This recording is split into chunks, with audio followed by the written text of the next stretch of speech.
नमस्कार. विशेषच्या या भागामध्ये आपल्या सगळ्यांचं स्वागत. मी प्रसाद काथे. बॉलिवूडमध्ये सध्या वादळ आलंय. एकाच चित्रपटाचे अनेक भाग करण्याची खोड लागलेल्या बॉलिवूडकरांना या वादळाचा बहुतेक फटका बसेलच. शंका यायला रास्त वावय. अभिनेता परेश रावल यानं अक्षय कुमारला ठेंगा दाखवलाय. हेराफेरी 3 या आगामी चित्रपटामध्ये परेशला कामच करायचं नाहीये. अक्षय आणि प्रियदर्शन त्यामुळे गळपटले आहेत. आता ऐनवेळी नवा आणि परेश इतका पक्का बाबू भैया आणायचा कुठून हा त्यांना पडलेला प्रश्न आहे. हेलो हेलो प्रसाद.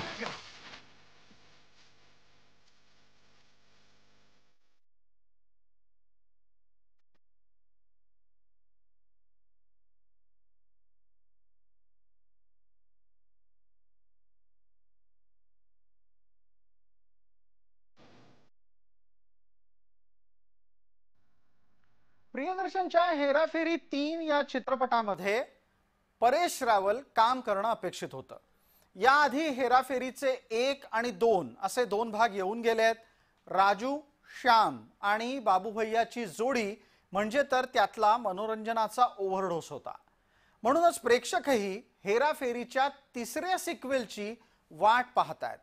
पण आता मामला आहे तो परिस्थिती बदलल्याचा. मामला बिघडलाय. जणू बाबू भैयाची भूमिका साकारणाऱ्या परेश रावलमुळे तो बिघडलाय असं म्हटलं जातंय. परेश रावलनं अचानक चित्रपटाचं शूटिंग सुरू असताना हेराफेरी 3 मधून एक्झिट घेतलेली आहे.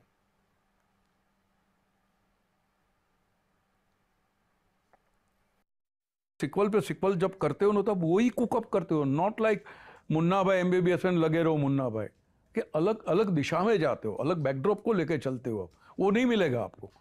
सबको आपको एनकैश करनी है सिक्वल, बट कुछ तो करो उसके साथ. इतना बड़ा गुडविल, 500 करोड़ की गुडविल वाले कैरेक्टर है यार. इसको लेके उड़ो ना, कोई दूसरी उड़ान तो भरो आप. लेकिन किसी को करना नहीं है. मेंटल बैंकरप्सी है या मेंटल लेथार्जी है क्या मालूम. और आपके बाद आपको लगता है यार मैं नहीं करूंगा ना, ये प्रोजेक्ट अटक जाएगा, जो भी है वो, बट खुशी नहीं है. परेश रावल यांनी सिनेमा अर्ध्यातच का सोडला असेल, असा तडकाफडकी त्यांनी निर्णय नक्की का घेतला असेल, या सगळ्या प्रश्नांची उत्तरं पडद्यामागच्या अनेक घटनांमध्ये आहेत.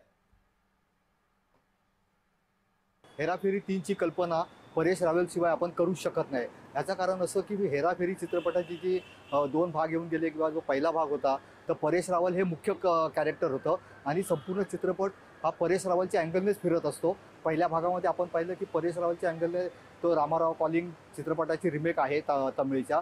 तर त्याच्यामध्ये मेन रामाराव म्हणजे बाबू, ह्याच्या हिंदी चित्रपटात बाबूराव, त्याला फोन येतो परेश रावलला आणि त्यानंतर जे घटना घडतात त्याचा परिणाम म्हणजे हेराफेरी चित्रपट.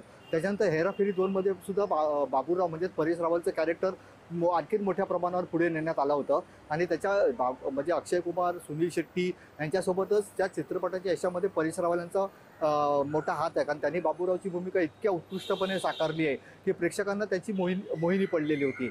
आणि त्याच्यामुळे आता जेव्हा हेराफेरी 3 मध्ये परेश रावल बाबूरावची भूमिका करणार नाही असं म्हटलं जातंय तर ते त्या हेराफेरीवरती परिणाम करणार असेल. कारण प्रेक्षकांच्या मनात बाबूराव हा मेन कॅरेक्टर आहे, जो पहिल्या भागातही होता आणि दुसऱ्या भागातही होता. त्याच्यामुळे हेराफेरी 3 मध्ये जर परेश रावल नसेल तर प्रेक्षकांचा त्याला तेवढा प्रतिसाद मिळेल असं वाटत नाही. हा वाद नक्की का निर्माण झालाय त्याची काही सूत्रांनी दिलेली माहिती आम्ही आपल्यापर्यंत आणतोय. हेराफेरी 3च्या साठी परेश रावलनं जास्त पैसे मागितले. परेश रावल यांनी कॉन्ट्रॅक्ट साइन सुद्धा केलं होतं. करारनामा केल्यावर पैसे सुद्धा सुरुवातीचे घेतले होते. त्यानंतर चित्रपट निर्मात्यांकडे त्यांनी जास्त पैसे मागायला सुरुवात केली. स्वतःची तुलना ते अक्षय कुमारशी करत होते असं सांगितलं जात आहे. स्क्रिप्ट म्हणजे पटकथा आवडली नाही असं आता त्यांनी एका टप्प्यावर सांगायला सुरुवात केली. पटकथा आवडली नाही म्हणून त्यात काम करायचं नाही हा परेश रावलचा तर्क होता. पहिल्या भागाचा फायदा घेण्यासाठी सिक्वेल बनवणं आवडत नाही हे सुद्धा परेश रावल म्हणाले. त्यांनी OMG 2च्या वेळेला सुद्धा असंच वागवलं होतं.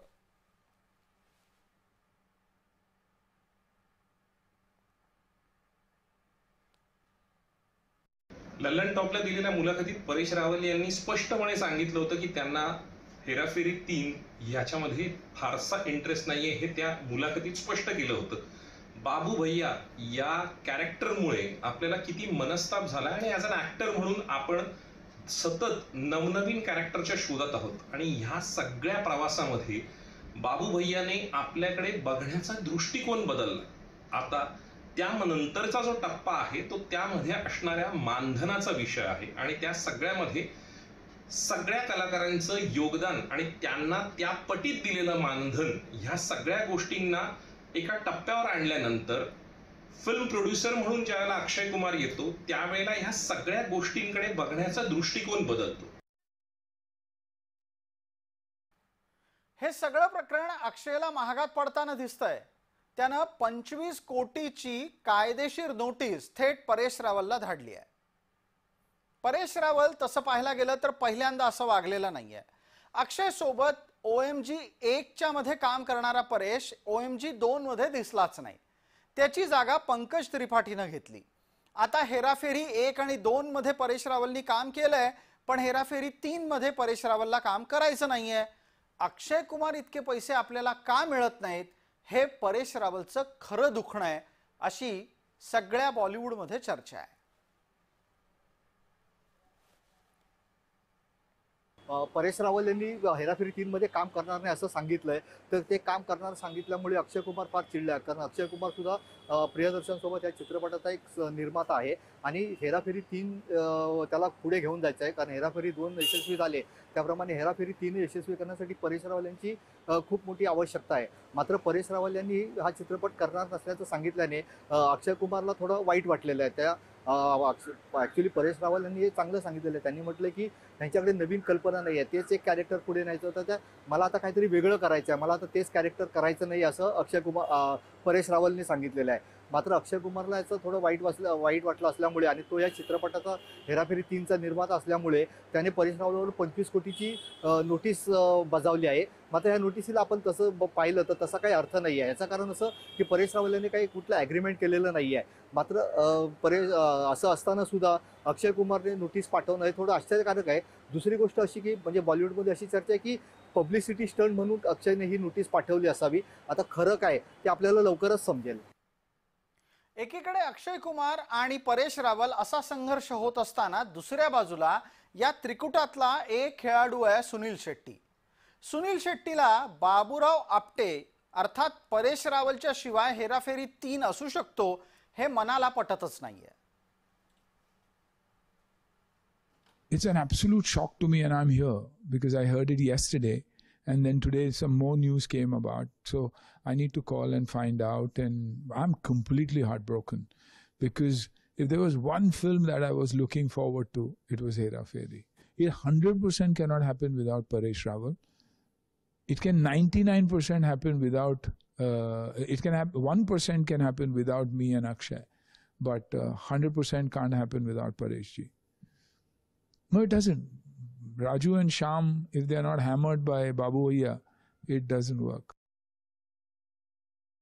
प्रोड्युसर म्हणून पाहिल्यानंतर अक्षयचा ह्या सगळ्याकडे बघण्याचा दृष्टिकोन बदललाय आणि आता फ्रँचायझी जिथे सिनेमे भारतात येणारे चालत नाहीयेत अशा वेळेला फ्रँचायझी वर्क होत आहेत. अशा वेळेला हेराफेरी 3 ही सगळ्यात मोठी फ्रँचायझी आहे आणि बाबू भैया हे कॅरेक्टर वर्क होणं किती गरजेचं आहे हे पहिल्या हेराफेरीच्या वेळेलाही प्रियदर्शन यांनी कथाकथनातच स्टोरी नरेशन मध्येच बाबू भैयांना म्हणजेच परेश रावल यांना सांगितलं होतं आणि तशा अर्थाने ते कॅरेक्टर वर्कही झालं. आज ज्या पटीत मानधन अक्षय कुमार घेतो आणि त्याच पटीतलं मानधन ह्या सगळ्या गोष्टी आपल्याला हव्या आहेत याचा कुठेतरी अंदाज हा परेश रावल यांनी दिला असणार आणि त्या सगळ्या गोष्टीवरून त्या दोघांमध्ये फार चर्चेला उधाण आलं आणि त्यानंतर हे अख्खं डिस्कशन फिझल आउट झाल्याची बातमी आली. तुम्हाला प्रश्न पडला असेल की एका हिंदी चित्रपटातल्या एखाद्या कलाकाराच्या नकाराची एवढी चर्चा आपण का करावी. लक्षात घ्या, चित्रपट हिंदी आहे, कलाकार ज्यानं नकार दिला तो गुजराती आहे, निर्माता पंजाबी आहे, मग आपण याची चर्चा का करतोय. कारण ते पात्र मराठी आहे, बाबूराव आपटे. विशेषच्या या भागामध्ये तुर्तास इतकंच. आपण पाहत रहा फक्त जय महाराष्ट्र.